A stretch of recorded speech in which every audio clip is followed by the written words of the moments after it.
finally trying to declutter this house, because I don't know about you guys, but stuff's been moving, but stuff ain't necessarily been moving out. And I can remember all the times, like in the late 80s, early 90s, that I was forced to help my dad do dumb bullshit random chores around the house. And Wes, your brother regaled a nice little tale to me the other day about you guys having to like dig out the foxhole. I didn't even realize that the foxhole was not a location that was available for heavy binge drinking and beer pong tournaments until your brother told me that he gave you guys the option to either help your old man out or get out of here, and you guys just fucking rolled out. And that's one of the most amazing like fuck you old man stories I've ever heard. Yeah, so when you walk down the stairs or come through the cellar door, both areas to get to the basement, there's that front area that's the lowest sunken point where the sub pump is, where we used to urinate all the time, and that freezer that used to store, I don't know, Swan's pizzas, leftover ground beef, and beer that used to burst on us when we'd forget about it after a long night of drinking. That area where you stepped up to was just dirt. Yeah, and he solicited our help one day to like dig out, to flatten it out, to get ready for concrete pouring. And yeah, he was an asshole. He was an asshole all morning. He was an asshole most of the fucking afternoon. And after a couple back and forth, he did give us the option, because you guys are worthless. If you're going to be worthless, get the fuck out of here. And I remember thinking back then, I was like 12. Like, what do you want to pour concrete here for? This place is going to be this place is not going to serve any fucking purpose. What do you want to do? Store more shit back here? And then fast forward 5 years, lo and behold, it became a great place to have some beers with my buddies. Yeah, the most formative, intellectual, location of my entire life was in that fucking basement. I don't know. I wonder if kids today, because I don't know that I'm ever going to be able to hold my kid to the standard that my dad held me. I don't know if I had that much reign and control over him. Alan, I know you're younger than your brothers. Did you ever have to spend an entire weekend, I don't know, framing a basement like I did when I was 12? No, but our basement was finished when I was born. So no, the answer is no. The only thing I really had to do was lawn shit, because my mom really liked gardening. So I very commonly fucking did fucking little backyard irrigations and that set up little mason fucking retaining walls for fucking flower beds, and it's yeah. So I could do that kind of stuff. I mean, surprise, Latino can do yard work, right? But yeah, no, I never got into household chores, which I think my wife gives me grief about. And I'm like, I am very capable with my hands, just nobody taught me. If somebody teaches me how to do stuff, I'll do shit around the house all day. I just never had the exposure. Well, the MERS learned by failure. Even this space, because I bought my parents' house, so the space I'm sitting in right now is actually framed by my own hands in some capacity. And my dad was always a prick about it. He always, and it's what 12-year-old wants to learn how to do contract labor, from a guy who's never done contract labor. The only time I ever saw my dad have any joy doing this basement is to put the studs up and get them into the ground, the concrete. He had to have this tool where he actually put a blank 22 shell in there, and he had to whack the back of it with a hammer, and it would literally shoot a nail through the wood and concrete. It's the only time I ever saw that son of a bitch crack a smile building this basement. There's actually we were helping my old man hang some mantelpiece in that sunroom. It used to be the wraparound porch, and then they took a portion of it and kind of framed it up and made it a sunroom. And it was more or less a place where he could put his skulls that he collected. But he was having a tough time leveling it while trying to nail it into brick. And he actually did a hybrid curse word. It was motherfuck you. Motherfucker and fuck you combined. He was so frustrated. And then he got mad that we started laughing because it was funny. Because that's a good... Yeah, it's a whole new curse word. Yeah, right. Yeah. Thank you, Dad. Definitely worth a laugh. You showed me shitty carpentry skills and a brand new fucking curse word to my vocabulary. I'm using that starting tomorrow. Motherfuck you. Yeah.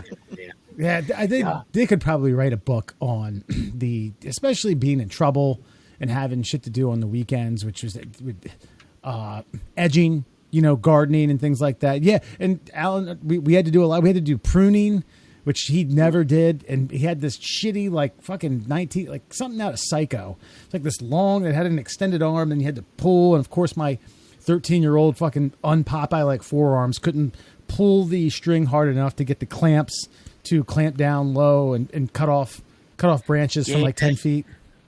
I will say, for all the yard work I did dodge mowing the lawn somehow because it was a small lawn. You've been to my parents' house. Mm-hmm. The front lawn's very small. It takes fucking 2 minutes to fucking mow. And the back is maybe triple that size. So give her 5 to 7 and you're good to go.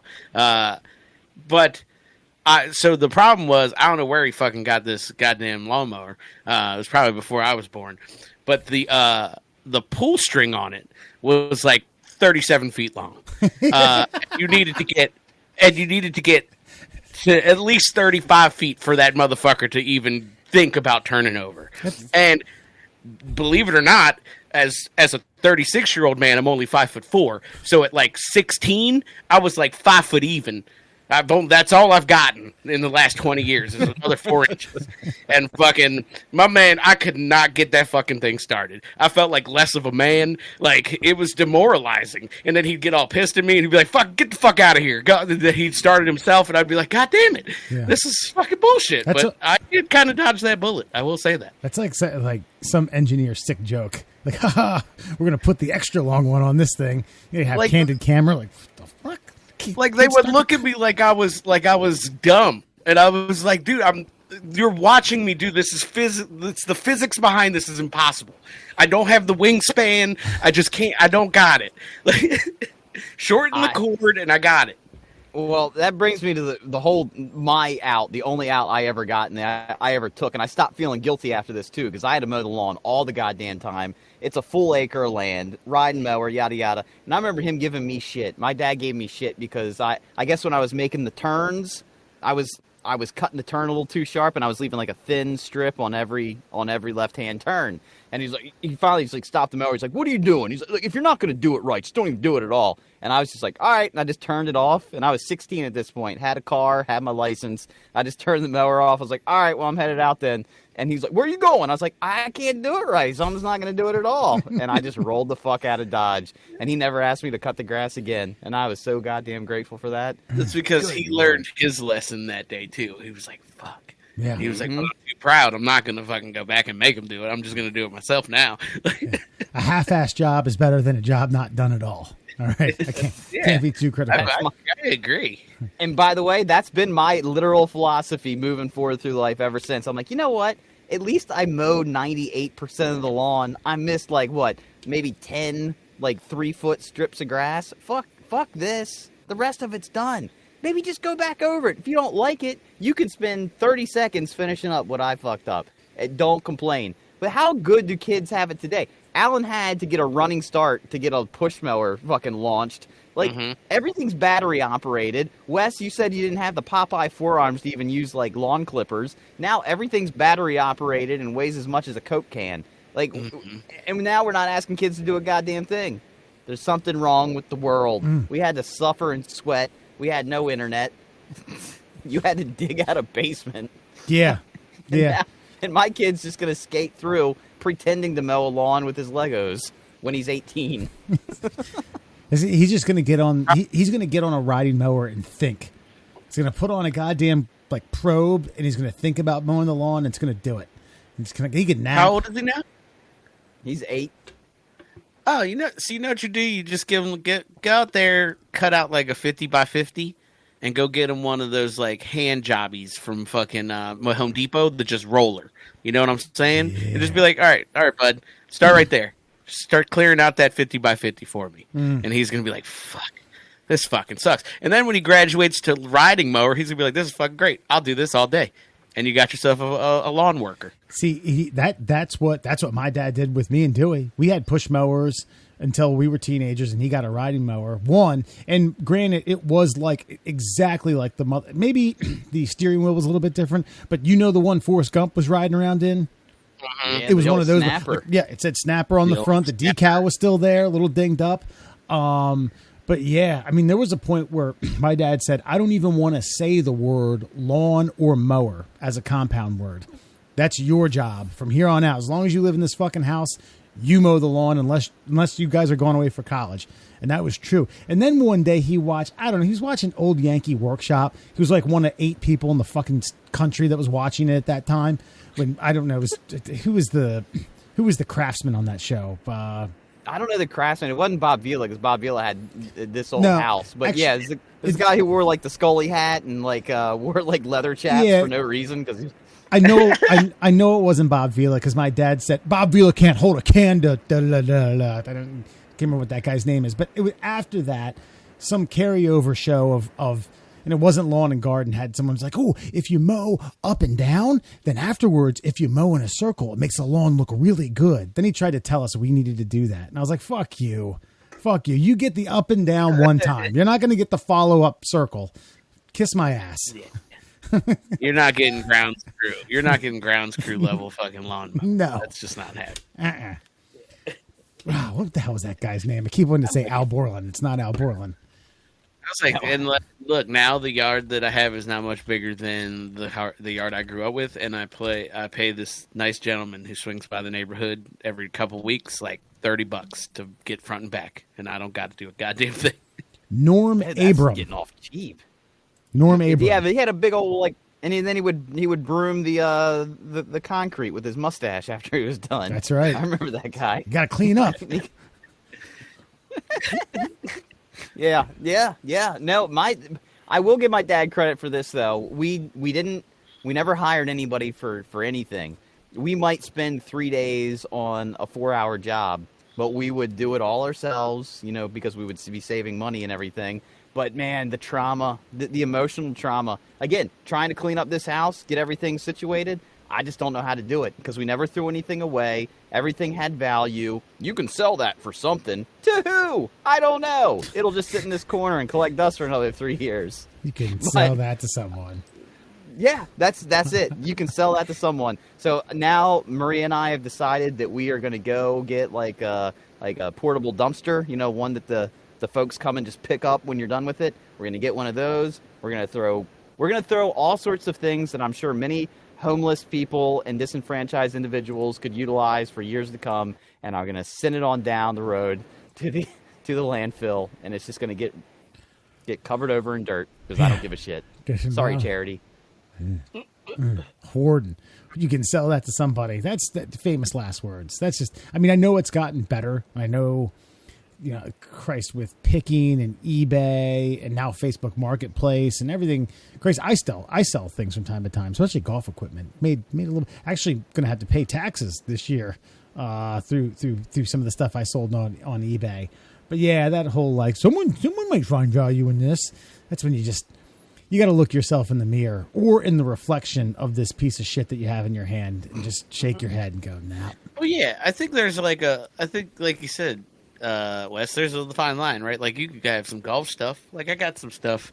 Like I bought a pair of pants online and they just didn't fit and they were new and they were Under Armour. And I was like, I'm gonna throw these up on Poshmark, like fucking $10 less than I bought them for. And somebody's like, I'll take those pants that fit me. And I'm like, okay, here, take them. You know what I mean? At least I get a little something back. Mm-hmm. Mm-hmm.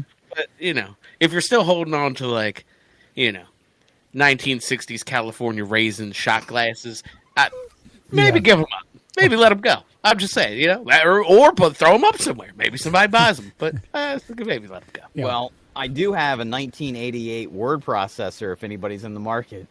Oh, you bet. Yeah. Looking for stuff to smash. I'm having a smash party. I could use some good breaking equipment. I'm having a Gallagher themed fucking party with not fruit. Word processor. Dude, it's got a 13-inch fucking monitor, and I remember this thing. I haven't turned it on in a while, but it's like that really weird dull like amber color lettering. Like the font is all in like that like dot matrix, but instead of green, it's like a dull yellow in yeah, the kind of thing that, like, when you close your eyes after you've been working on something for a while, you can still read it because it's burned into your retinas. That's good stuff. Middle Classholes are everybody. Foxman, Alan, and Murr. What I was going to come up with some acronym for that. FMAM. Yeah, there we go. Fam. Hey, look, we got a really good segment up this week on Friend or Foe involving, I don't know, teenagers and moms and strippers. Say less, Murr. Yeah. All right. Well, I have to say, I read through this story. I got a problem with this lady, but I don't know how much of a problem I have with this lady. But there's a woman. She's known as Britain's most hated woman and says she's expecting more backlash after she's now hired strippers for her teen daughter's birthday party. Carla Bellucci is a former glamour model turned social media influencer known for her controversial views. She's been known to anger many for her comments in the past, and it seems she's done it again with one of her latest parenting moves. Now, while most 18-year-olds expect a glass of fizzy on their birthday, Carla's daughter, Tanisha, he's 17 right now, will be marking the milestone with bottles of pricey Dom Perignon. Not only that, but there's a 2,000... What is that? Is that 2,000 pound? Yeah. That L, that weird-looking L? Yes, the 2,000 pound champers will be served to the teens and also be greeted by half-naked strippers at the 10,000 pound birthday bash. So, friend or foe, is it ever okay for a parent to buy strippers for their teenage daughters or sons? I guess we can weigh the pros and cons of males versus females, but hiring strippers for your daughter's 18th birthday, friend or foe? Friend, yes, they're 18, they're adults, let's all go out, have fun, we're best friends now. Or foe, no, that's still your child, and you should actually teach them the proper morals and mores before they enter into the, realm of adulthood. Alan, you always tend to side on who gives a shit, so let's start with you. Yeah, I mean, same. Who gives a shit? I don't care. I mean, yeah, I think that's the main thing is they're of age, right? Like, I don't care. Like, I went to a strip club when I was 18. My parents didn't go with me, but if I want to see titties, I'm going to see titties if I'm of age to see titties. And I think if this it's a lady, right? It's her daughter's birthday. That's correct. Yeah. Yeah. So if, and this is just what little I know of male strippers, but from what I see is they just slap their dongs in and around the facial area of these young ladies that go to these shows. So if this girl wants stripper dong in and around her area while sipping high quality champagne, fuck it, go for it. You're 18 years old, enjoy yourself. Mom's a little weird for that, but whatever. If she's got the pocketbook to do it, fuck it. All right, Wes. This is going back to talking about my father and my parenting in his formative years. I remember when I was probably in my mid to late 20s, we got on the subject of prank phone calls, and I asked my dad, I said, you didn't think that was funny. You weren't a fan of that, were you? You just didn't think that was very humorous. And he said, no, of course I thought it was funny. You guys were funny people. You and your friends were all funny. I couldn't encourage it.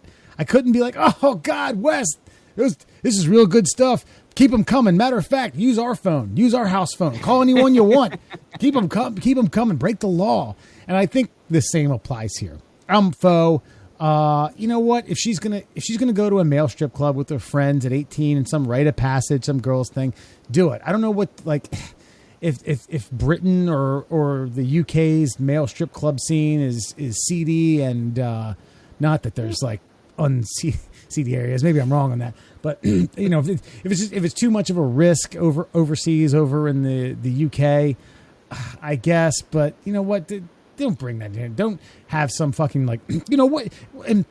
what this is supposed to be a birthday party. So presumably other friends of hers are saying, you think those parents are like, oh yeah, go on over there, enjoy yourself. I know it's going to be a lot of money and a lot of dongs being slapped, as Alan put it. Don't bring that into the household. Go, lie to your parents. Say, I'm staying at Stacy's. Stacy is staying at Jen's. Jen's staying at Kimberly's. Kimberly is staying at Jennifer's. And Tanisha and la la la la la. And you lie to your parents, and all of you guys meet up, and you drive to a male strip club. You get the big X's on your goddamn hands because you can't drink. You all split a fifth in the fucking parking lot. You walk in, you get dongs around your face, then you go back home. All right? End of story. That's so like there's I think fundamental differences there, right? Like, one, the drinking age is 18 there, so they're already getting fucking hammered. It's a great point, right? You are like, 100% on that. But like, I think they're like, I guess it's a little strange. Like, I would think it was weirder if like the dad got it for the daughter for her birthday. Right, like the mom. It's not that weird to me. Like, how many girls do we know or that we've encountered that have like moms that they're best friends with that just have weird fucking relationships? And you're like, that's not healthy. But this seems like one of those things. Like, this is not like, this doesn't seem surprising to me. This seems very fucking My Super Sweet 16 if that was a HBO show and not a fucking MTV show. You get what I'm saying? Like, it's not. I don't know. Like, yeah, I get what you're saying. The mother probably should not be doing it. But if they're all 18, fuck it. Who gives a shit? Yeah, I get your point where it comes down to, like, they're not breaking any laws. Nobody's getting in any trouble here. But, like, this whole, I don't know. I think I actually have more of a problem with her getting them all these bottles of, like, Dom Perignon. Like, you should have to... Yeah, that seems more problematic. Yeah, because, like, look, you're not going to... The average teenager's not going to be able to afford a bottle of Dom, right? You're going to have to go get yourself a bottle of Rickaloff. You're going to have to go buy yourself... You're going to have to pound through some, 99 bananas or some fucking Goldschlager or some really cheap brandy or whatever that guy you met in the parking lot brought out to you with your mystery $20 bill. Like, that's how life should really go down. Like, the stripper thing, because I'm going to eat my own words here, because it's like, because if it was a guy, if it was a dad and a son, I don't see it as big as an issue.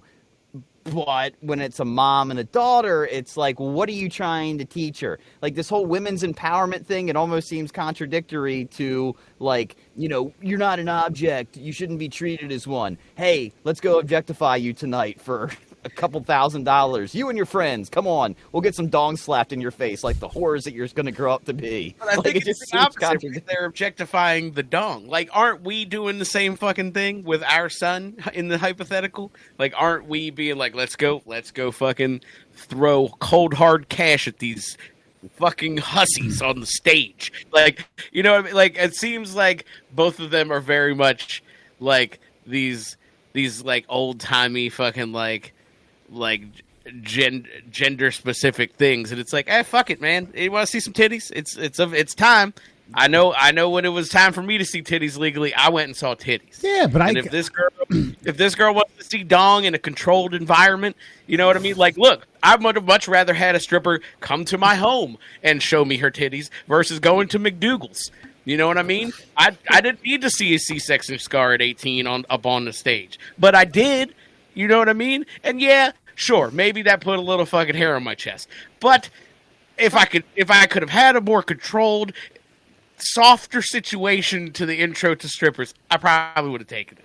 See, this is okay. Hold on, I object slightly, because this is where we're getting into this. Like, okay, marijuana is becoming legal, okay, and I remember legal for anybody. Here soon, anybody 18 years or older can walk into, in the state of Maryland, that is, can walk into any of these dispensaries without a card and purchase it legally. All right, and I remember having a conversation with a cousin of mine about 10 years ago. Once this started getting like wheels getting put in motion, and she said, I guess that like takes away a lot of like teenage people's anxiety about going to some sketchy fucking place, buying it from some dirtbag fucking 20-year-old, going into a fucking a cocaine party where everyone's staring at you, going to some sketch neighborhood that you don't want to drive to. Okay. This is kind of like what you just said. Oh, had it been a more cush situation. I don't know, man. I went to fucking night shift in the east side of Baltimore. Me and my buddy split a fucking 12-pack of Bush in the parking lot and went in, and I had some 50-year-old fucking with triple D's throw in my face. And I was like, woo, yeah, man. Being 19 is amazing. I don't know if I could think of anything better than this. I don't know. I mean, could I have said a better situation? I suppose. Was it that bad? I didn't need my parents to buy me fucking, some sort of cush situation. But again, like we're guys, right? So like Mur was alluding to, like, you know, we can just be fucking dirty, grimy, fucking very stereotypical men and go to these hellholes where the ladies shake their booties for dollar bills. Mm-hmm. Think about your daughter's first experience with a dong in her face. But that's not one that she's choosing to put her mouth on. It's at a gentleman's club. Some Australian meathead is just grinding his dick all up on her forehead. Right. Wouldn't you prefer that to be in a nice, classy environment with glassware, like actually made of glass? I'm pretty sure I got my beer in a solo cup at my fucking strip club. Like, you know what I mean? This is an odd an odd fantasy that you've created. This is for like us here. creating someone's, like, recreating her Sweet 16, but for fucking Magic Mike and her first dong slapping experience. I will say, you don't think she could go to you said gentleman's club, so the opposite of this would be, was it a ladies club? Or ladies club? You don't think they, as a group of 18-year-olds, could go to that and then befriend a group of other people women who are like, oh my God, your first time? Sit down. We're going to show you the ropes. We're going to show you the dongs and the dances and everything. Oh, it's going to be amazing. We'll take you under our wing. We've been here before. We know how to do this. Get your dollars. Maybe. At the very least, I hope somebody tells one of these young ladies not to use the ATM for $12.50. You should go across the street to the sicko. Whatever happens, somebody has the couth to fucking warn them about the ATM fee at a strip club. Did somebody say something about showing you the ropes? Well, my name's Rex. I'm going to show you the ropes. Come with me, little lady. I'm a fireman. I throw nothing but ropes. He's the fucking cowboy. He's just in chaps and a fucking hat. That's it. That's all he's wearing. Yeah, look, I guess, but back to one of your earlier points, though, Alan. It's like, see, I've been taught by the Alphabet crew that male strip clubs is about dominance. It's about us being able to throw money at these women and have them do our bidding before our eyes. And so this just seems like a way of, like, I don't know. It seems like the antithesis of what the ills we've been trying to cure over the last decade or so. And so they're embracing it. They're embracing this masculine way of celebrating the next phase of this child's life. And it's your child. I'll really just have your back on this one and just tell you that, ladies, we are not using them at this strip clubs. They're using us. Absolutely. I'm trying to avoid buying some broad a fucking $40 like VSOP fucking Hennessy or some bullshit. Like, yeah, we're the ones getting used in those scenarios. Just take that to bed with yourselves, because it is not the other way around. Yeah, I told you in Atlantic City, I was told I had a juicy cock. Then, I felt like I was getting used there. See? Who was doing the harassing there? Of course, I was like 29 then. I was like, ooh, yeah, really? Still juicy, huh? I do moisturize. Say that to one of your male colleagues in the office next time. See how fast you get to HR there, ladies. I can imagine. I know my HR person. She'd be like, what the hell is this? So severance. So I guess technically the foes have it, but there's a fight for the friends, and that it's a friendly aftertaste. Yes, it got a friendly got a friendly aftertaste from a stranger with way too much Axe body spray. So, Mur, were you friend or foe? I'm foe. I mean, no, mom shouldn't be taking them. I mean, this is very Kardashian-like. Do we need a world with more of those individuals in it? Probably not. But at the end of the day, it's really just rich versus poor. Mom can afford to spend $10,000 on a private strip club party for their teenage daughter. The haves have it, and the have-nots can frame the basement with their dad, I guess. Fair enough. And that's your friend or foe. All right, folks. So every now and then we get a special guest here at the Middle Classholes, and this week we have another special guest coming to us. Gary Lyst, G Money, co-host of the Man Cave Sports podcast. Gary, appreciate it, man. Thank you for joining. Hey, I appreciate y'all having me on the show, man. I caught a couple of them. It's hilarious. I like it. So, Gary, before we get into the nuts and bolts of the podcast, how it got created, where where the foreground got laid. I had a very pertinent question. Now, for those of you who don't know, Gary and I went to college together. Alan sniffed a little bit towards the tail end of our senior year.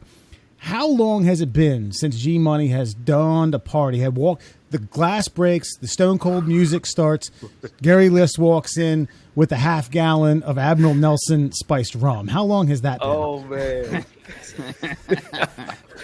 man, it's been too long. I tell you what, I have upgraded my drinking abilities lately. I go to some Captain Morgan now. I upgrade them to a little more high class. Okay, I would say, listen, for $10 to $11 and some change for a plastic half gallon thing of spiced rum, and the voyage and the journey that Admiral Nelson went through may have been just as exciting as Captain Morgan and Sailor Jerry. I mean, it's a good story. I'm pretty sure I've definitely read that whole thing of it. What were we gonna say, ahead, Alan? No, I said I'm pretty sure the Admiral outranks the Captain, so it's fine. Yeah, I definitely read that whole entire back of that bottle multiple times on multiple nights, and I used to tell people half the price, just as nice.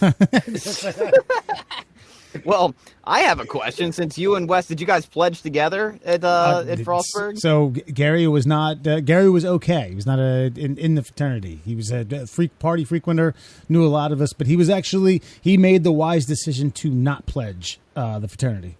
Well done. I did a very similar thing. I lived at a fraternity house. I never pledged the fraternity house. Therefore, my question was going to be. What? Yeah, I know. I was going to ask you if you had a favorite David Hasselhoff song, but I guess that doesn't really qualify in this particular situation. Actually, I kind of want to know if you have one. I do not. Yeah. But That's fine. I don't. Outside of the song that I listen to over and over again repeatedly, I know nothing from the catalog of David Hasselhoff. He's big in Germany, so we're going to leave it at that.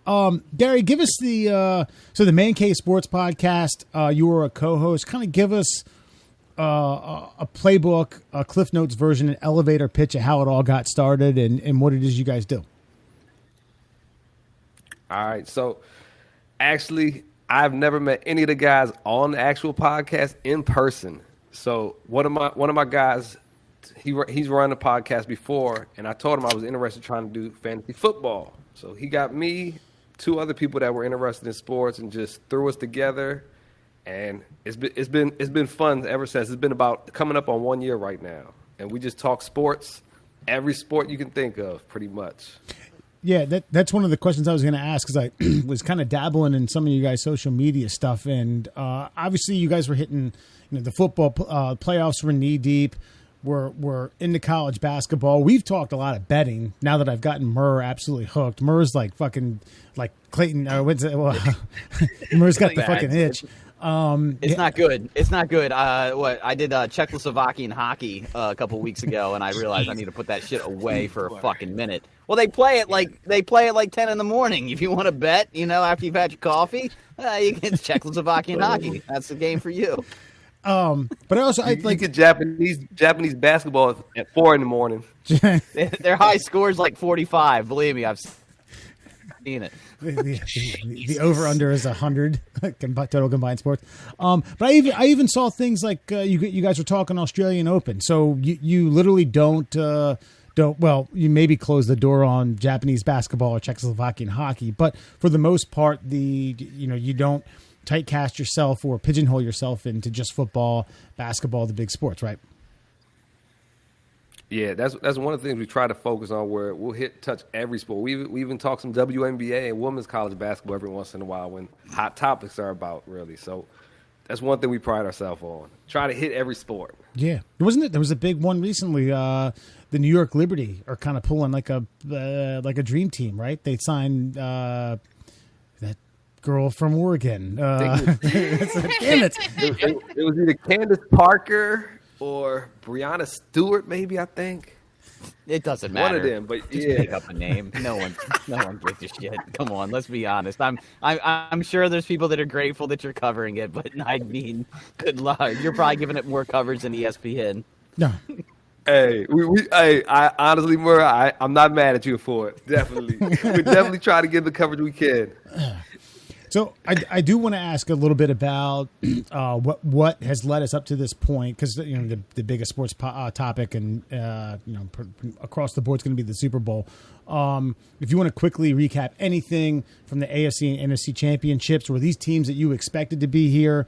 Obviously, I don't think you expected the 49ers to be on their 15th string quarterback for 3/4 of the game, and then put in their starting quarterback, who now has to have Tommy John surgery. But anything leading up to the Super Bowl, then we'll ask you about the Super Bowl. I just look. Mahomes on one leg last week and comes through for the team, and he made it to the Super Bowl. I wasn't surprised with them there, but the Eagles. I'm not an Eagles fan. I'll just leave it at that. I mean, is anybody really? Well, Exactly. there's people in and around this area that are. I literally heard 3 different Eagles conversations in the grocery store, and I just had to roll my eyes and run the other direction. Okay, any surprises through the playoffs? Are there any teams that you expected to do better, perform better, and then any teams that performed underperformed in your opinion? I mean, definitely the Bills. Josh Allen always underperforming pretty much in the playoffs when it comes down to it. He just lives up to the Bills logo, what they're about pretty much over there. That's why people get smashed through tables. It's true. But Bills, for the NFC, I definitely thought the 49ers were going to do more against the Eagles. Really, it was really just ugly. Like you said, the quarterback's going down. You can't do much about that. So, but I like the Jags, Trevor Lawrence, and their story. How he made it to beat the next round. He got to the Chiefs at least. That was nice. I was hoping not hoping, just for comedic relief, that when the Eagles owner asked Jalen Hurts to do the Fly Eagles Fly, that he didn't know the lyrics. I thought maybe he's like, hey, I'm a football player. I don't know what the fucking chant song is. He knew him, but wouldn't that have been something if he had been like, hey, the mic is on. You sing it. And then you brought up another good point with the quarterback situation, and now he has to have Tommy John surgery. Leading into the Super Bowl, with the Eagles having played kind of an overachieving Giants team and a 49ers team that was down to, bare bones, a guy who's played, 15 years? Christ, he was with the Ravens a year ago, I think. Do you foresee any, and the bye week with the Eagles, do you foresee any slow start, anything like that with the Chiefs? Is this a professional team, a pros team, a team that's the best team in the NFC, and they'll just come out the gates hot? I'm just wondering if it's going to be slow grinding in the first quarter. I think the team's going to get used to each other's playing style, check out their defenses, what they're throwing at them. The Eagles have as many injuries as the Chiefs right now, so I think they're going to get off to a pretty good start, and this one I think is going to be high scoring. Honestly, better than the last couple Super Bowls where it's been kind of low scoring, less entertaining. So this one should be good. Yeah, to bet the over. That was that last Eagle Super Bowl. What was it, 43-38 or something like that? Yeah. Take the over. This one kind of feels like a shootout. That was a good one. Yeah. Which I'm here for. I'll take a shootout in the Super Bowl. Yeah, and any worry about Mahomes? You got the. Any worry with Mahomes on his ankle? I don't. Definitely, he's on one leg last week. The real worry for Mahomes right now is his 3 receivers are out. McCole Hardman, he said he's probably out for the game for sure. You got Juju's banged up. The new addition, Kadarius Toney, he's electric. So if he gets the ball, if he's healthy, those are game changers. You saw Mahomes on one leg last week with 3 starting receivers down, and he still willed his team to the next round, and that's what I like about him. They're the number 1 scoring offense regular season. Eagles number 1 scoring offense in the playoffs right now. So it should be good, and I hope Mahomes just lights it up. Yeah. Do you have, and not to put you on the spot, I know we have a little more than a week to go, but do you have any solid predictions? Do you have a score? Do you have a team? Do you have do you have a loser and a winner and a team that's going to beat the other team by scoring more points than the losing team? Man, hey, if I had it locked good like that, we'd all be winning money on FanDuel. I'll share my picks. Shit, you know. I think my feeling is the Chiefs are going to come through as long as the receivers end up being healthy. That's if they're not healthy, the Eagles defense could really step it up, and they could put some pressure on Mahomes, and that would be ugly. So it's a little bit lopsided. I'm going both ways, but my personal choice, I want to see the Chiefs win. He could break the MVP. Nobody's won the Super Bowl and the MVP season since 1999 with Kurt Warner. So if anybody can do it, Patrick Mahomes could be that guy. Well, my question to you is going to be this, and I don't know if he did it on purpose. I don't know. I don't think there's any coincidences when it comes to NFL coverage. Tom Brady obviously said he's done. He's retired. Do you buy it? Do you think he's going to wait for the tea leaves, or do you think that 10 years, $350 million is good enough to call it a day and sit in a broadcast booth? I mean, if 10 years, $350 million, I'll sit in whatever booth you give me, and I don't care what I'm looking at, but I'm good. Well, he should stay retired, spend some time with the family. Well, he already lost it. Here's the reason I asked, too, and I'm suspicious, is because he already lost his wife. Because if I had the money I already have in the bank and Gisele Bündchen, I feel like I would have retired last year. And he said, all right, bye, G. See you later. I'm going to try to push my way through this playoff season with a shitty team and no running back. But he did that, so, and I don't know. If he was to come back, where do you think he would land considering the landscape of the NFL? There's a lot. There's always whispers and rumors in the league and stuff. I don't get the official whisper rumors. I got to follow them somehow or another. But he said he's got connections with San Francisco. I don't see that happen, honestly. But he was almost inked for the Raiders at one point. Him and Ski almost deal and fell down in Las Vegas with Dana White or something came up. But that might be one place the Raiders I'm thinking. See, I'm thinking more like the Iowa Barnstormers of the indoor league. I just, he's already broken all those records. Go in there and break all those records. He could play to at least 60 in that fucking league and just have, look, maybe CFL. Murr, did the Argonauts have an opening?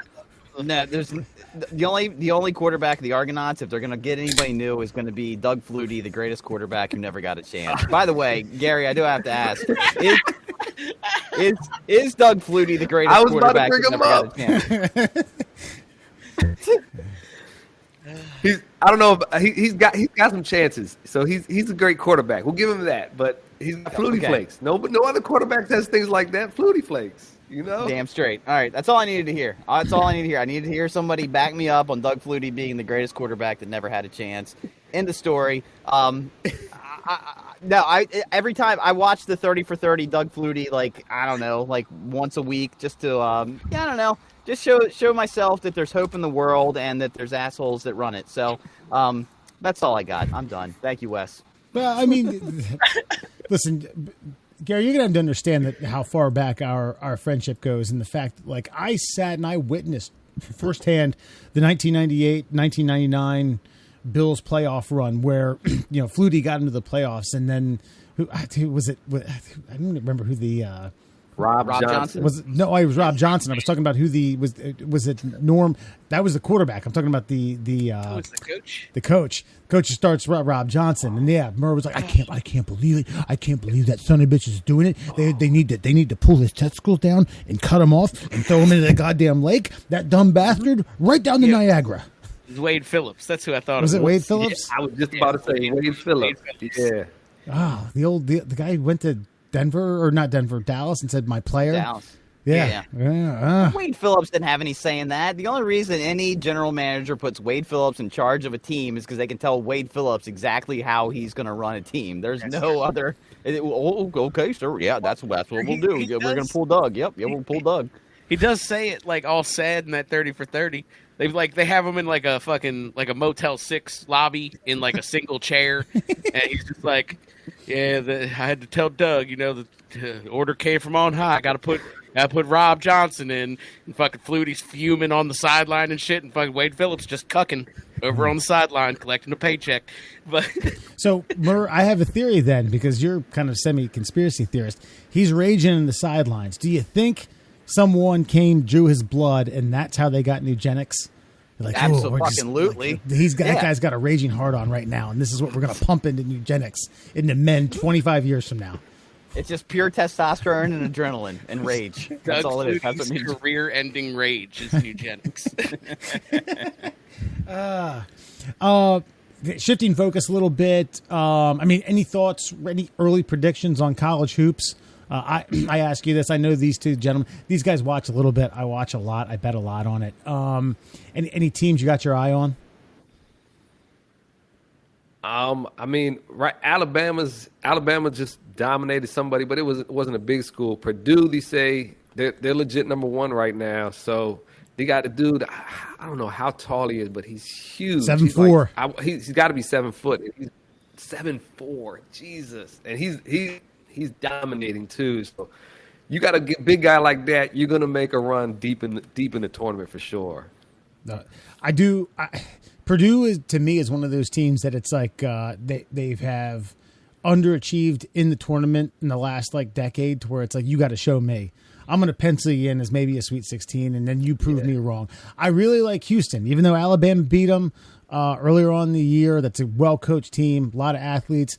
I do like Bama, and I think if Arizona gets their shit together, they can score enough. But, man, they just don't they don't play D. It's almost like, hey, we'll give you 2 points, but we're going to go down on the other end. We're just going to beat you in a transition game. So maybe we'll get you back on for a March Madness episode. So.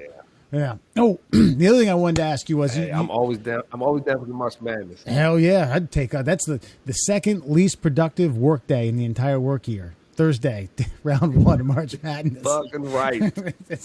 Yeah. And Murr, you don't have to work that day, right? Oh, I'll work that day, but I'll be working that phone all fucking day. Get myself a parlay. God damn it! No sweat bets. 84 legs, bitch. Christ. Oh shit! Your kids can retire after with that kind of hit. That's Murr has told a couple tall tales of having to crap on the job, and oh yeah, and maybe this will be the time you just go into the office and just be like, hey guys, got something to tell you. right on the desk, baby. That's USB. Special delivery. Express. From me to you. We got Gary. I guess. Listen, man. Tell all the listeners where they can find you. Give us your social media plugs. And what you guys got on the horizon, and then we're going to keep you around for a little segment we call Fun Fact Friday. All right. You can find me on Twitter at GMoneyCaveman on Twitter. You can find our show, if you type in YouTube, 613 Faye Productions. It comes up with a bunch of other podcasts that they do also. Same thing on Twitter as well, at 613 Faye. And we try to do little clips and stuff like that. We're getting better at it. We're still in the progress, Yeah, tell me, man. It's a goddamn. It is always a work in progress. Every time you think you got it down, someone edits it a different way. Like, look at this. You need to, and then you watch some YouTube video. This is how you better market your podcast in 2023. Like, oh, I was doing it all wrong just 2 months ago. All right, fucking A. Need to buy a consultant. All right, Mr. Murr. Well, let's expand our minds with Fun Fact Friday. That's right, my friends. It's time for 5 fun facts for you fuckers on a Friday. Brought to you by the Man Cave Sports Podcast. And also, Gary, have you ever had shin splints? Shin splints? I can't say I've ever had shin splints, honestly. Good, because they're a fake fucking medical abnormality that assholes seem to think they have. But if you're suffering from any pain below that knee and above that ankle, you can find our friends at the Shin Splints Recovery Group on Facebook. let's get to some amazing facts. Did you know? Now, we've heard this fact before, but Gary has not. The doctor who performed Napoleon Bonaparte's autopsy supposedly sliced off his penis as a keepsake. According to the most popular story, Napoleon's dismembered member made its way from St. Helena to Croatia to Britain to New York, where it was displayed in a museum. In 1977, it was purchased by a New Jersey urologist who verified that it was the item, in fact, in question, a penis from Napoleon Bonaparte. But we still don't know for sure if it was the real penis from Napoleon Bonaparte. So we have a penis. We have a penis. We just don't know if it's the penis. It could or could not be Napoleon's. Now, do you think he might have pumped it up somehow to make it look bigger? You know, that's the other problem. Is apparently it was a dyed penis. Yeah. It wasn't filling up the mason jar. I'll tell you what you got to do. You got to get some of that eugenics Doug Flutie fucking injection right in there. It's right on into the phallus. You gotta get the eugenics. Yeah. But I'm going to run this theory by Gary. So, Gary, my theory on it being Napoleon's penis and it being real is that you wouldn't keep it as a keepsake if it was a large penis. Because if you wanted to embarrass the man, you would just bury him with this giant schlong. But if he had a little, like, look at this little nubble. We'll trim this mushroom down, and then you would pass it around to the world to see. I would have to agree with you on that. You're right. You're right. If it's a big one, it's like, you know what? He's dead. We didn't like him. We don't want to pump his head up any more than it already is. You know. Thank you. His name's too big. Exactly. Thank you. What you're saying is it wasn't enough that they exiled his ass to an island in the middle of the ocean. They were like, oh shit, his dick is little. Let's put this shit in a jar and fucking send it to museums. We're making fun of this motherfucker forever. Yeah, Exactly. we're going to let a lot of the world know that you were almost ruled by this little dick having motherfucker. Yeah, this little dick ass motherfucker almost got y'all, but we didn't let him. I like how they played hot potato with it. Christ, where was where did it made a pit stop over half of Europe, then Jersey, then the urologist was like, "Oh man, I've seen medical books. That looks legit." It was at the Coney Island boardwalk for like 6 months. It's gotten everywhere. St. Helena, Croatia, Britain, New York, and then it was finally bought. Somebody bought it. Yeah, the guy was that urologist was holding up a medical book that he earned his urology degree from. It was like, yeah, that's a spitting image. That might be it. $35 sold.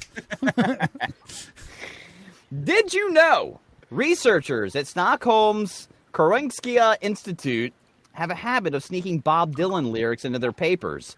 Highlights include F receptors tangled up into dietary nitrate, a slow train a coming, and nitric oxide and inflammation. The answer is blowing in the wind. These fucking dorks. They're God. nerds, bro. Just fucking nerds. This is a Swedish what now? A medical examiner? No, these are like researchers in Stockholm. They like, I guess they got a hankering. They got a Bonaparte for old Bob Dylan there, and so anytime they can enter a Bob Dylan lyric into their findings, they do so. Dorks. I think Dorks, like a Biggie lyric or something. You know, be original. Price, throw it in there. You're like, my nitroglycerine. You definitely get more props. Yeah, you get more street cred in Stockholm. Yeah. These Bob Dylan lyrics. When's the last fucking hot Bob Dylan lyric you heard? It's a fair point. But though he did win the Mark Twain Award for literature and everything. Yeah, that was years like ago. that. Yeah. Yeah, that gets you street cred. Like, yo, what the fuck's this? Nah, this is You know what? this is a Mark Twain Award, buddy. Dare I say that the times they are a changing. So dorks. Well, it is Sweden, and if you're looking for the whitest thing to do, I guess that would be it. Yeah. Yeah, I'd say so.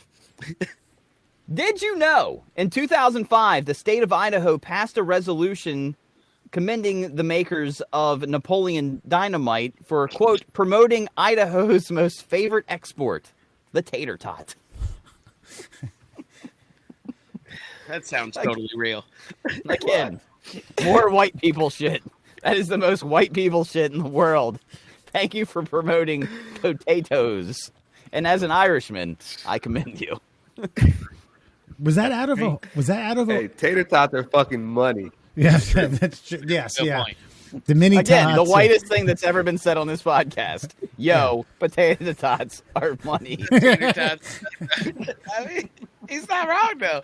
It's not. pretty white though. The mini ones with some Old Bay and a dipping sauce, and you have to the recommended burn rate on the back, then broil it for another minute. Get that nice crisp action. Fucking right, Wes. I was getting ready to say I have a convection oven, and so the heat it really like ramps up at the bottom of the oven. So I put those fuckers all the way down, and if it says 450, I pump it up to 500 for like the last 10 minutes. And god damn, if they ain't crispy as shit. Yeah, Fucks me. Gary, you got a preferred top method?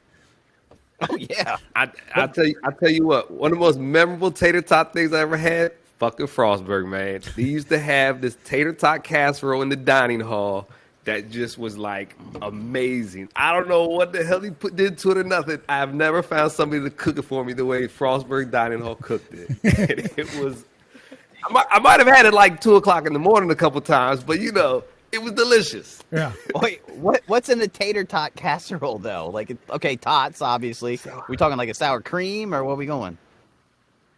It was beef cream like kind of thing on the bottom. It was cheese, definitely cheesy. Some onions in it, and it's covered by tater tots on top. And it was just like I don't know what kind of cheese it was, but it had like it was white cheese with it, something. It was good. I think it was like a lunch lady like chili and cheese tater tot fucking casserole. I know what he's talking about. Yeah. See, that's the type of shit that they give you all the ingredients that they use and say cook this, and you can't cook it the way they cook it. You just can't. It's impossible. It's just not. It's not doable. You need to put it in certain pans. It needs to be handled by certain hands. Like you can't recreate that shit. No. And then I don't know, Gary. Where did you? Where were you living at this time? I was in the dorm at that point. It was early on in the career over at Frostburg. Yeah, but you were down I was like there for a while. Down around the dining hall, right? In one of those dorms. Oh yeah. I lived like across the dining hall, pretty much. So yeah, it was really convenient. Yeah. So I did too. I did too. And Put the year in front of the hall. Yeah, when you get done eating, you put your tray up, and by the time you get into your dorm, it goes bloop. Oh, I gotta go. Look, there's a lot of long walks down, cold walks down that big ass hill, and the only thing that was there to save you was really shitty cafeteria food at fucking like 2 a.m. Late night closes in 5 minutes. We got to get there. Hurry up. I'm a student. Let me in. Walking with a tray with like the tater casserole, a salad, a bowl of cereal, a single cookie. A It's a black fruit- banana. It's a Fruit Loops. Good times. Did you know? In 1969, Norman Mailer, who was born on this day in 1923, unsuccessfully campaigned to become the mayor of New York City with legendary newspaper columnist Jimmy Breslin as his running mate. Mailer's main focus, seeing all 5 boroughs of New York secede and form the 51st state. So he wanted the boroughs of New York to become the 51st state of the United States. This was 69? Yeah. That's not that long ago. No, it's not. We've barely been a civilized nation for that long, honestly. Like, if you really think about it, we had motherfuckers doing this in 69. Like, this shit's wild. Think about this twofold. You got Are we civilized now? Yeah, that's a good point. Yeah, I no. think we hit it for like a split second, and we're on the downslope. Right. I think about this though. So you got like 8.5 to 9 million people, and they wanted to secede, right? And at some point, I mean, you got to figure Staten Island, which is more or less Jersey, is going to be like, "Fuck you, we're not doing that." But whatever. Okay, so you then have probably 9 million, like the 12th most populated state in the union, right?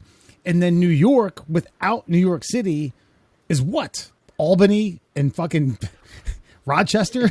Is red, baby. It's Republican. Syracuse. It is. Now, I got a question then. What would they have named it?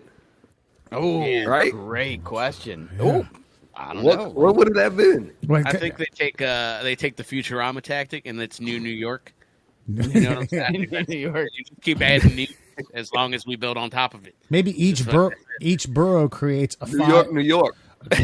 Yeah. Each borough creates a top 5, but maybe 7 player basketball team. They play at Rucker, and the borough that wins, then it becomes that. It could be Manhattan, Brooklyn, Queens. I don't know. Supplemental rap battles probably in there too. Yeah. This is probably gonna be like a Burroughs Olympics, motherfucker. we have subway hopping, all types of shit. Breakdancing. Break dancing. But like Texas, like threatens to secede, like what, every 6 months, and like I mean, New York tried to fucking do it. They wanted to fucking do it. I mean, he lost. I mean, there was a campaign and all, but still, I mean, it's just I hope in my lifetime somebody secedes from the Union and then we bomb the shit out of them, because I just want to see that happen just once in my lifetime. Like I don't who? know that I want to. Like a I don't know that I Texas? want to see that. I don't know. It's got to be Texas or Florida, right? Like it's one of those. I just know it would be 3 weeks of the greatest news coverage we ever saw. I mean, look how we covered Ukraine. Like, That's true. let's light up one of our own. Teach them a lesson. Get everybody in line. And finally, did you know? Oh, this has got a lot of words that I can't pronounce. Brazil's Ilha Aqualadama Grande, or Snake Island. Jesus Christ. Okay, You got to pick fine. better facts, motherfucker. As the resident Hispanic, how do you say Snake Island in foreigner? Fucking no, I'm not Portuguese, motherfucker. Fair enough. I'll look it up. Continue. Snake Island is home to rare and incredibly dangerous species of vipers called the golden lancehead. According to some estimates, there are more than 1 to 5 snakes for every square meter of land and the 43 hectagular island. The snakes are so dangerous that the Brazilian government has forbidden them has forbidden anyone from visiting. There's rare Jesus Christ. One too many white calls, friends. There's rare exceptions, mainly for scientists, but they have to be accompanied by a doctor just in case. So anyway, bottom line is there's this fucking island. It's called Snake Island. It's called Snake Island because there's nothing but snakes on the island, and every snake on that island will fucking kill you, and there's like a snake for every footstep you take on the island. You can't go. We should take some drugs and go. So you're telling me that movie Anaconda was real, where they have that like special red orchid out there and nobody's allowed to go there because of the snakes, right? 100%. Except, unlike the anaconda who just strangle the shit out of you or bite your face off, these motherfuckers just like, they're little bitches. They'll come up and they'll just nip your ankle and be like, good luck in the next 10 minutes, asshole. And that's that island. Yeah. Look, give me an ice cube and give me a John Voight with a ponytail, and we're fucking taking that island over. Lickety split. Yeah. No problems. You can't leave out Jennifer Lopez. Yeah, you can't. That's big fair. booty J-Lo, you know. A little long, I guess. I really just need John Voight with the ponytail, if I'm being honest. Yeah, you get eaten, and then 20 minutes later you get puked out, and you still have your wits to wink at your people. So you know? we get Yeah. as you die. So, hey, Mur, do you talk about this fucking Death Snake Island or whatever the fuck it's called? Some crazy shit. Well, why don't they secede? Why isn't the Brazilian government just like, you know what, you're not with us anymore? I think at the end of You're the day, Chilean. what's the point of this fucking island? Okay, so the Brazilians, I know, they got a lot of nice, like, vacation real estate. Like, why can't we just nuke this island and get rid of the snakes, and then we have a nice vacation resort? Instead, no one can go there. I'm of the ilk that says, if people can't go there, then what's the point? Right. So, Gary, Get rid of... this is multi-layered, by the way. Murr has said on numerous podcasts that you can fuck up ecosystems, then humans will find a way. Bees are becoming extinct. Doesn't matter. Alan gave him a quick biology lesson on like how, bees are pretty essential to our ecosystem. And Murray's like, I don't know. We figured it out thus far. We'll figure it out. Your thoughts on his just bomb the snakes and we'll take it over and we'll make zip lines and water parks and golf. Before you answer this question, remember, before air conditioning, no one could live in Phoenix. Now, Phoenix, Arizona is one of the top 10 most populated cities in the country. Statement. It's not. It's not ridiculous. It's actually fact. It's fact. Was that also a fact that the air conditioning in Phoenix? Yeah. Probably not. Don't listen to It this is. motherfucker. Look it up. Fucking use your Google machine and look up Phoenix air conditioning. I don't know what the fuck you're looking up. Fucking like. So you're saying Joe Rogan there were no settlers in Phoenix, Arizona prior to air conditioning? I didn't say that. There were people there, but I'm saying it wasn't a fucking like metropolitan area until air conditioning. Oh, yeah. Probably not true. But okay. All right. So we bomb this island and we make it a new Phoenix. I don't know. I'm not saying we bomb it and make it the new Phoenix. I'm just saying, like, what's the point of this island if no one can live there? And by no one, snakes don't count. That, I mean, snakes. I mean, I think if you bomb the island, something's not going to go right with this island. I feel like from then on, you might have a mutated snake or something, and we just go like haywire. See, this is And then you got a better. You don't think of the repercussions. No, but again, I don't need to think of the repercussions because I already stated my fact that we will find a way. Yeah, and figure it out. And Gary stated his fact, a mutated snake. So we're going to find a way around the mutated snake? Mur, you're so busy worrying about could we that you don't think about the should we. All right? Take a page out of Jeff Goldblum here. We don't need to necessarily bomb everything. Well, and if that was the case, we wouldn't have gotten 5 mediocre movies and 1 great movie. Touche. Wait. Can't argue with that. What movie? Oh, the Jurassic Park Sorry. series. Yeah. And I don't know if you've seen the last one or not. Jurassic fucking World fucking mediocrity. Like it's fucking. They wasted a lot of talent. Is what's her face still in it? Bryce Which Dallas one? Howard, the redhead. Yeah, she's there. Doesn't matter. She's fucking there. Laura Dern's in it and ruins everything. She's fucking put her face on. Yeah, she's got a long ass face. It's weird. Like more like longitudinal than latitude? Yeah. You know, in like Beetlejuice when they turn into them fucking long head things, it's kind of like that, but that's her face. Yep, 100%. He's right, and she's got a dull voice and bad acting skills. I don't know whose dick she sucked to make it this far into her career, but here she is, and there she goes. And that, my friends, is your Fun Fact Friday. All right.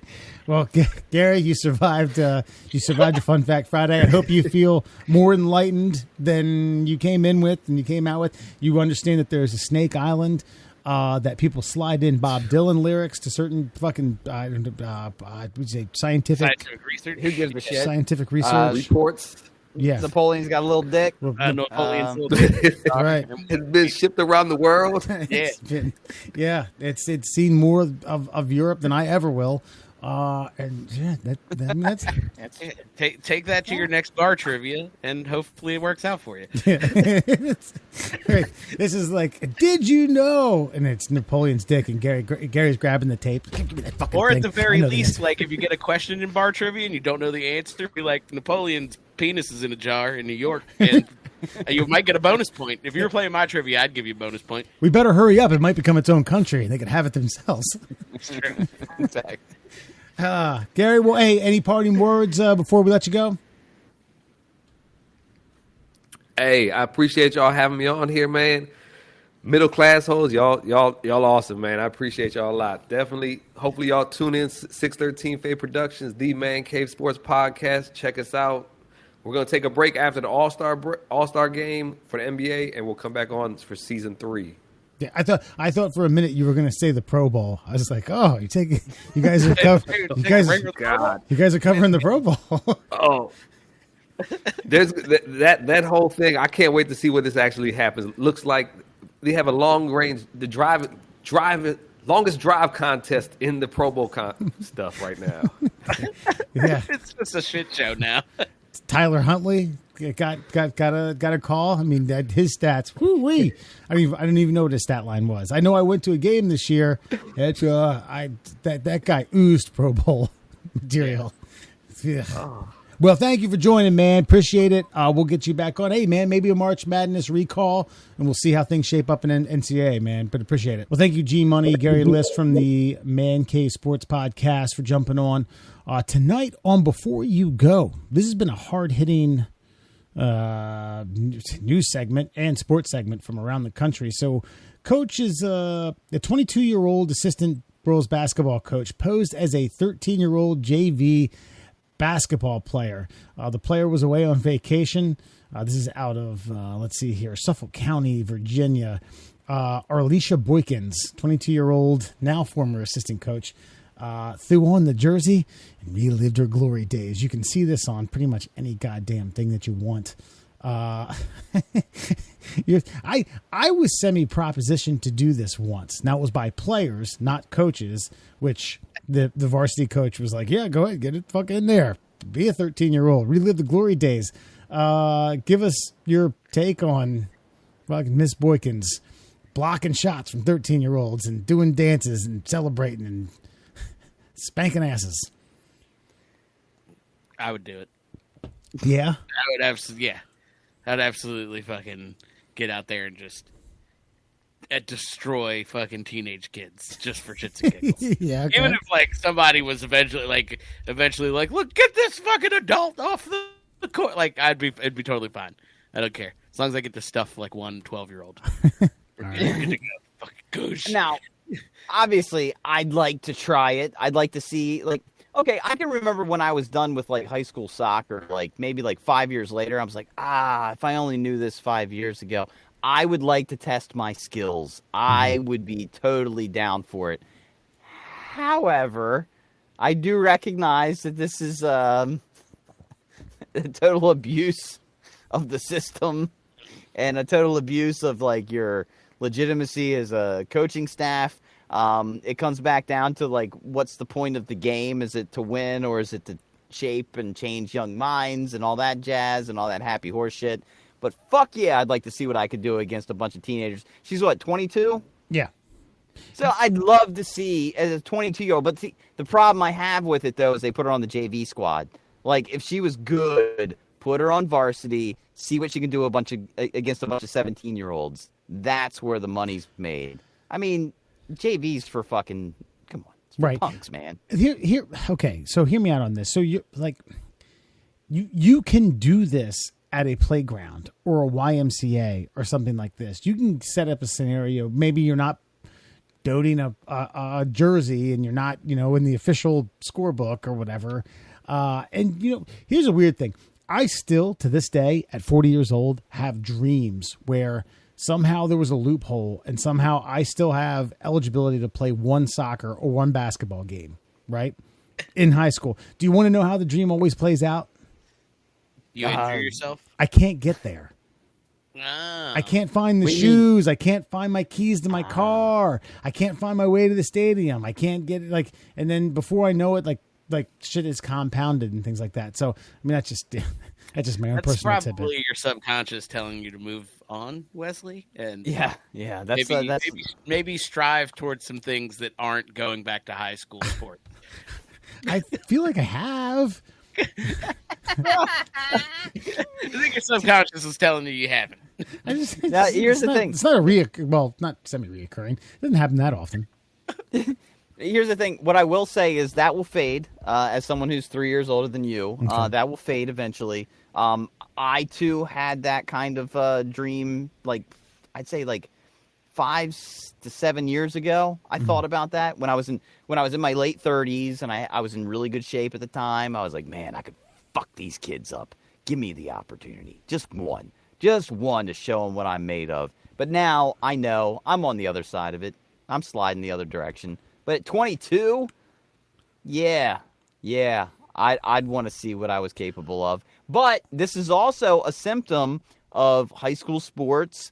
The amount of money they dump into it for whatever reason, coaches wanting to hang on to their position, You'll go to any means necessary. So when they say, like, well, it's not about winning, it's not about the L's and the W's, it's about how you teach our student athletes to play the game. Bullshit. Because if you're not successful, you're getting canned. And if you're on the seat to get canned, you're going to do whatever you can to make sure that doesn't happen. Because if I remember the story correctly, they also said that she wore the same jersey and basically, quote unquote, took on the identity of the student that she was replacing.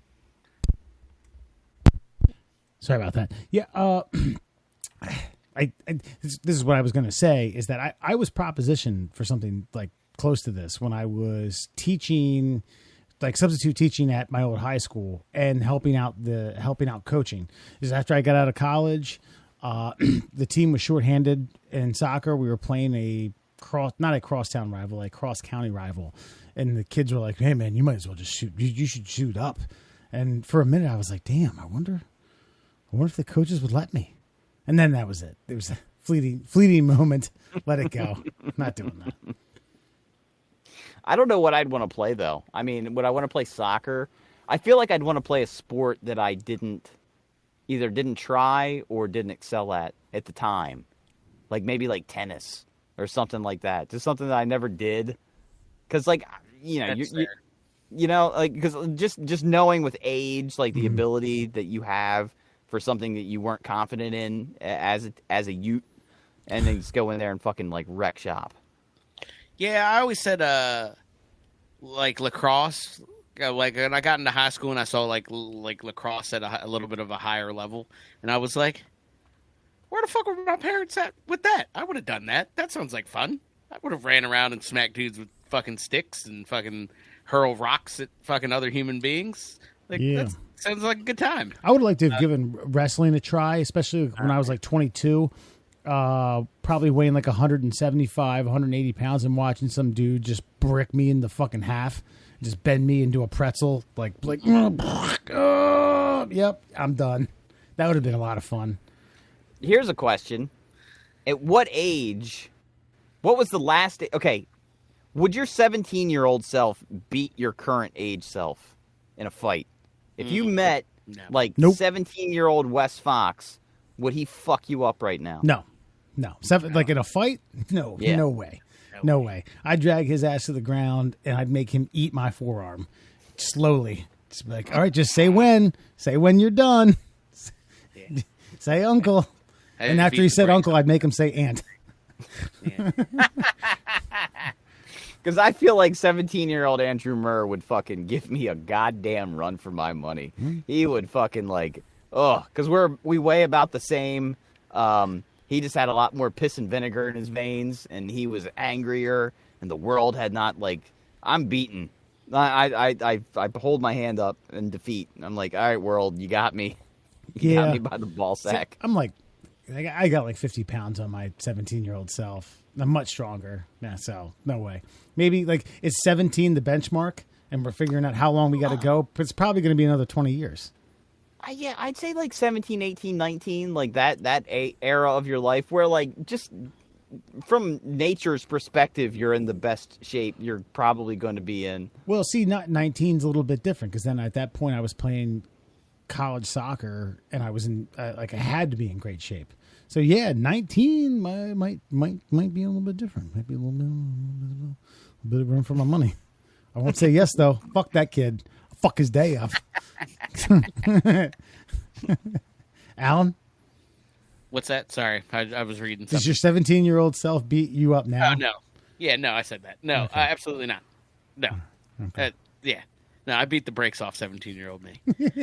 Yeah, absolutely.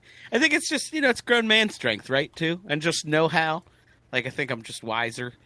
17-year-old me would have just started throwing haymakers or some stupid shit and gotten lit the fuck up. You know what I mean? That's a lie. Yeah. I would wrestle you. But either way, I still would beat my ass.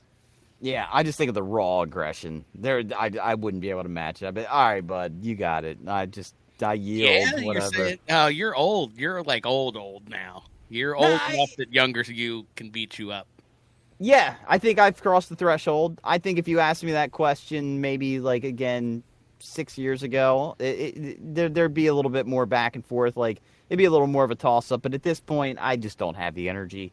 That guy had the energy. He had the anger. He had everything going for him. What happened? What happened? Maybe I'd depress him before we started throwing blows. Like, you know what's gonna happen? This. And then I'd explain it all to him, and he would just fucking like fall into a heap of like misery and depression. Then I'd just choke him out. But yeah, up to that point, nah, he's got me. I would just depress him. That's what got me. That was a sad answer. He wouldn't even want to fight when he wasn't how looking old are you now, Mur?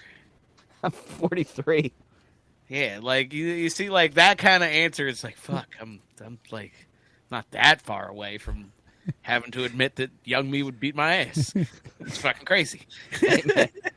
Yep, that's where we are. Well, we all age and wither. It's okay. Christ. All right.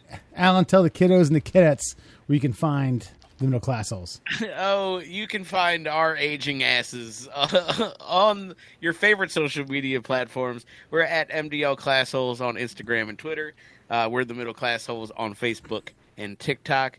And for your listening pleasures, please check us out on Google Podcasts, Apple Podcasts, and Spotify. I've completely ditched the email at this point because fuck it. By the way, I do want to show you guys something. So, hold on. So, this here 17-year-old May, I'd bust that motherfucker's ass right now.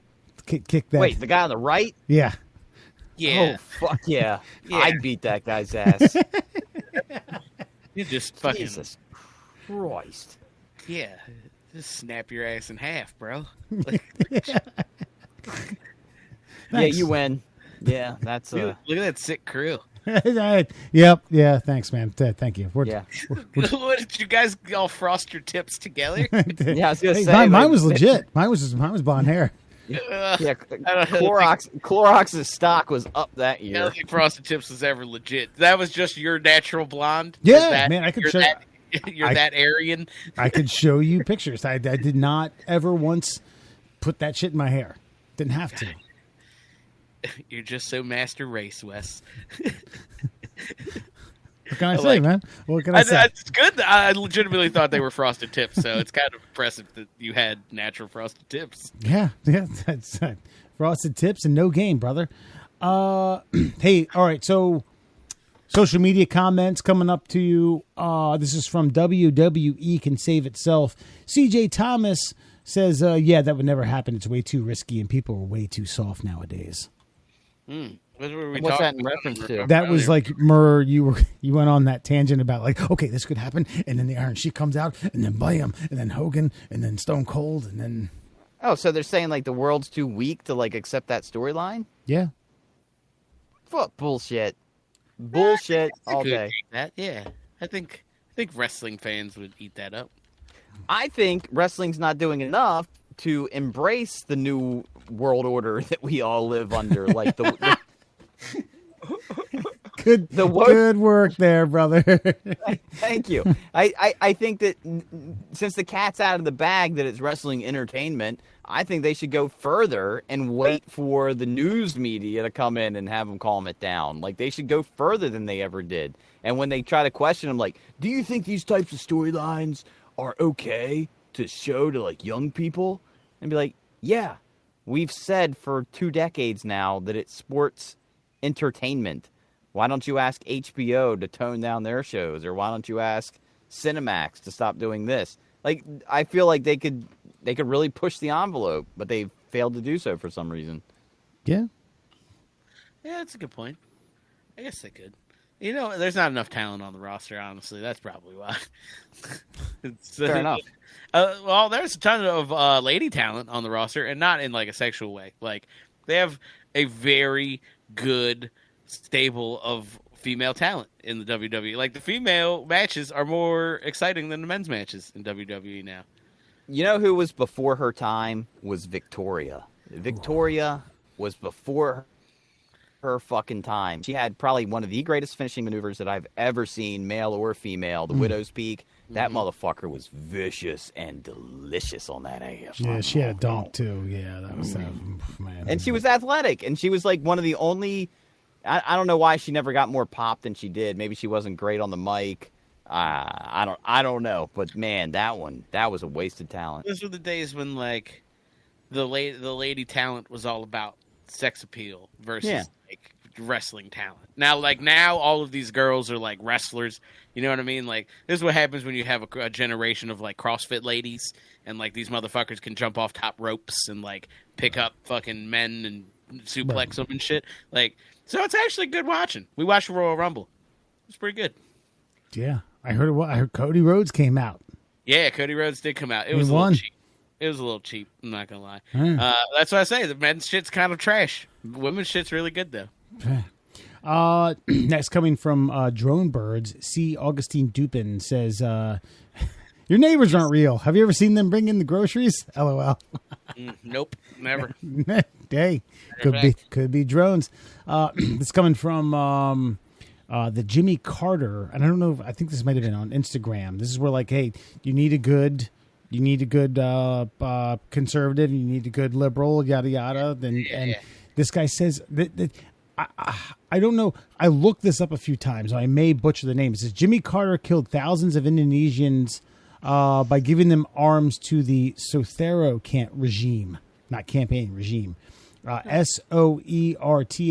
But I googled that and I got a couple different names. I've heard of that. Semi brought myself up to speed with that whole thing. Didn't know about it until this person said about it. But yeah, man, Jimmy Carter killed thousands of Indonesians. Well, okay. I mean, if we're gonna get technical, every president has killed lots of foreigners through proxy wars. It's kind of our thing. Yes. So, I mean, thanks for telling us. Look, the bottom line, and this might be a conservative mantra, just to let you know, is like a destabilized second world country is a stabilized first world country. That's fucking absolutely fucking terrible, but okay. There's logic. I don't have the time for this, but there's life. There's logic behind it. Nope. Keep them on their heels while you continue to do what you do. That's it. What we're doing is not hot. So. I'm not saying it's good. I didn't say that is admirable. I'm just saying that's the way things are done. It's the old Tony Stark line. That's the way Dad did it. That's the way I do it. Let's pour ourselves a glass of whiskey. Yeah. I like it. Next, coming from Dogs Don't Speak Monkey. Alan, do you remember Dogs? Dogs do not speak monkey. That's right.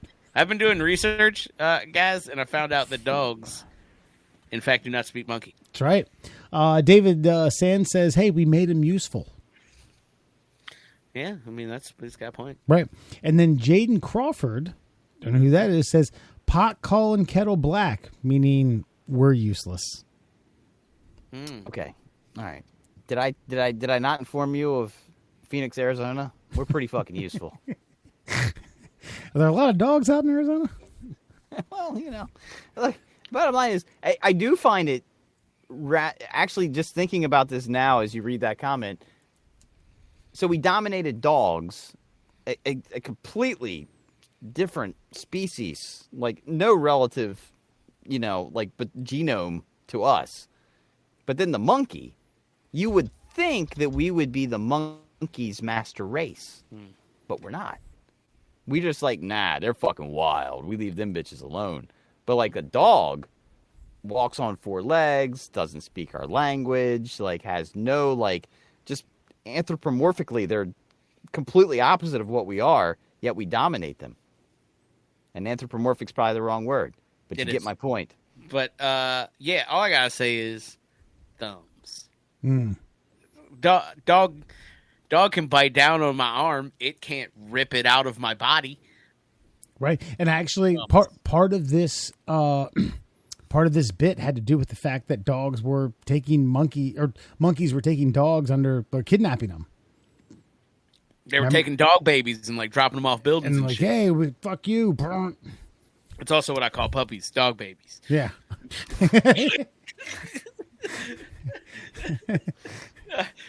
But yeah, I mean that's the major difference. Let's be real here. Dogs can't climb trees. Fucking dogs don't have thumbs. It's much easier to fucking domesticate. You can't be domesticated. And they don't speak monkey. You can't even domesticate the domesticatable monkeys. They fucking rip people's faces off from time to time.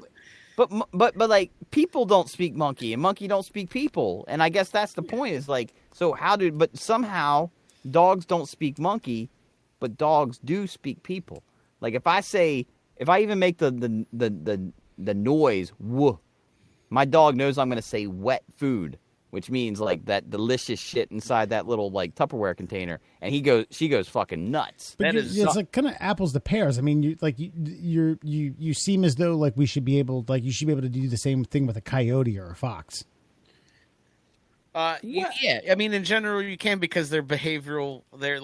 They operate through behavioral fucking reinforcement and punishment. Yeah, but I mean, like, aren't they legitimately pains in the asses to domesticate? Aren't they nocturnal and they fuck your house up and they want to escape at every last second? What are you talking about? Coyotes and foxes. Oh, well, yeah. Yes, they're less. You don't want to domesticate them as much as like a wolf or fucking something like that. You know what I mean? Because it's a little bit easier, I think. Like, they're a little bit more feral and stupider than normal fucking dogs. You get what I'm saying? Mm-hmm. Like foxes and shit. But you could have said coyotes. You didn't have to say foxes and shit. Yeah, coyotes too. They're all mangy. You know what I mean? You need a proper fucking wild dog. You can't be training hyenas. Mm-hmm. I'm just saying that, like, since the monkeys are so close to us, like, relatively speaking, you would think they'd be like, all right, man, you guys figure this shit out, so let's get along. Like, again, when you talk about, like, the mountain gorillas and things like that going extinct, it's like, hey, we had a meal ticket for you. Like, you could have, like, lifted our heavy shit. You could have been our general contractors and stuff, but you chose to fucking eat bamboo and die in the jungle. So go fuck yourself. Whereas the dog was like, hey, if I just, like, am nice to this guy and, like, rub his leg every now and again and sit on his lap, he'll give me a fucking fresh slice of meat every now and again. And that's good enough for me. Whereas, like, the other ones can just die in painful, slow extinction. Yeah, it's higher order thinking, though, right? Like, I guess in the long run, it's not because they'll probably die out because they get in our way. But, like, I seen Planet of the Apes. We don't want to domesticate them. That's a slippery slope to being fucking human slaves to intelligent gorillas. Yeah, but there's a sweet spot where we live. You see what I'm saying? Like, if we were able to domesticate them now, like, they could build our parking garages and, like, you know, mow our lawns and trim our trees, and especially trim our trees. I got some shit out back that I'd love to not pay somebody to do. Yo, this is going to get, like, listen, man, you just said something about, like, all right, I'm not even going to say what I was thinking, what you were just saying. We're going to get canceled for that. No. That's fine. I think I get what you're alluding to, but no, I don't think we need to go there. But I think the point is that, like, yeah, I get the high concept of, like, let's just domesticate this thing that's useful to us. But if we could have, we would have. Domesticating the fucking dog was easy because it's useless. It can't kill us. It can, but it needs like a couple of buddies and it needs a little bit of fucking blind luck if it's by itself. Gorilla, it'd kill fucking 10 of us without even getting damaged. So, like, yeah, I guess we could have, but probably not, because at some point in time, if we had domesticated it and it was wise enough to allow us to domesticate it, at some point in time, I feel like the gorilla would have been like, you know what? Fuck you. And then we die. That's true. And all I'm saying is there's a sweet spot before they figure that out, and I would be living in that sweet spot. I mean, think about it. Like, zebras might be on their way out in the next, like, 20, 25 years. Why? Because they're dicks. Horses, they're around forever. Why? Not so much a dick. They'll let you ride them. They'll let you fucking do shit. They'll do some work for you on the farm. They'll contribute. What does my dog do? Duchess. She fucking begs me for fucking bones. You named her Duchess, first of all. Yeah, that's fair. But that's because I'm just falling in line. Okay? Also, I dare to say maybe someone tried. Maybe someone tried and went up into the fucking mountains of Congo and was like, all right, monkeys, We're gonna do this thing. You're gonna build us bridges and fucking all types of shit.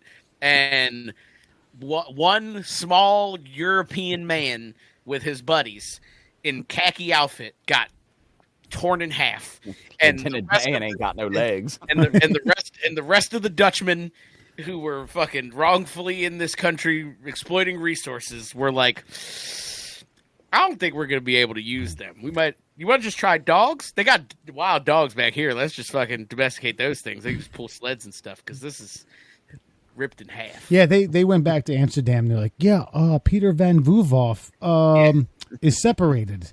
Yeah. From what? Himself. Like they came off the plane and there was 2 boxes and they were like, oh, that's Peter to his wife. And she was like, what? They were like, look, try to domesticate this thing called a gorilla, and didn't go so high. They can use tools actually. And rounding out the comments, Pro Cheeks, Alan, this is where you had said, hey, show them cheeks. Pro Cheeks. CZ, just goes by CZ, tried to quote, just random, goes by woman. So CZ says, woman, quote, I don't understand why guys won't commit to me and give me a serious relationship. Yeah. It might be because your cheeks are out there for everybody to see. That's right. And then Cody Johnson says, 2 fine hams. I said, yep, you betcha. You betcha. That's a good ladies' man. That's how we wrap out this episode. Hey, folks, appreciate it. Hit us up whenever. Thank you to G Money from the Man Cave Sports Podcast for joining tonight. I don't know nothing else to say.